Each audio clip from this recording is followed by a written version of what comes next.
দর্শক বন্ধু, আমি এসেছি ক্রিয়েটিভ ইন্ডাস্ট্রি গোডাউনে। দেখতে পাচ্ছেন এখানে বিভিন্ন ধরনের মেশিন রয়েছে। তো আজকে আমি যে মেশিনটা আপনাদের দেখাবো, যেই মেশিনের ব্যাপারে আপনাদেরকে আমি বিজনেস আইডিয়া দেবো, সেই মেশিনটা দেখুন। এই মেশিনটা হচ্ছে আপনার মশলাপাতি গুঁড়ো করার মেশিন।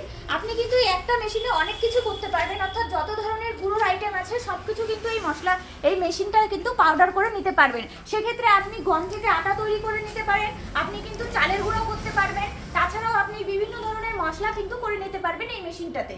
তো এই মেশিনটাতে কিন্তু ছোট বড় সব ধরনের পাবেন। এই যে মেশিনটা দেখছেন, এটা 3 এইচপির মধ্যে রয়েছে। আপনারা যদি 2 এইচপির চান, মানে সব থেকে ছোট মডেল যেটা, সেটা হচ্ছে 2 এইচপির এবং আরেকটু ছোট হবে, এটা কিন্তু আপনি নিতে পারেন। এছাড়াও যদি দর্শক বন্ধুরা যদি এই মেশিনটা আপনারা নিতে চান, তাহলে স্ক্রিনে দেওয়া নাম্বারে যোগাযোগ করেন, অথবা আমাদের অফিসে এসে সরাসরি ভিজিট করতে পারেন। আমাদের অফিসটা আছে শিলিগুড়িতে, ক্রিয়েটিভ ইন্ডাস্ট্রি। আমাদের কোম্পানির নাম একদম ওয়েস্ট বেঙ্গলের মধ্যে আছে। যদি আপনাদের কোনো অসুবিধা হয়, আপনারা স্ক্রিনে দেওয়া নাম্বারে যোগাযোগ করে আমার সাথে ডাইরেক্ট চলে আসেন। ধন্যবাদ।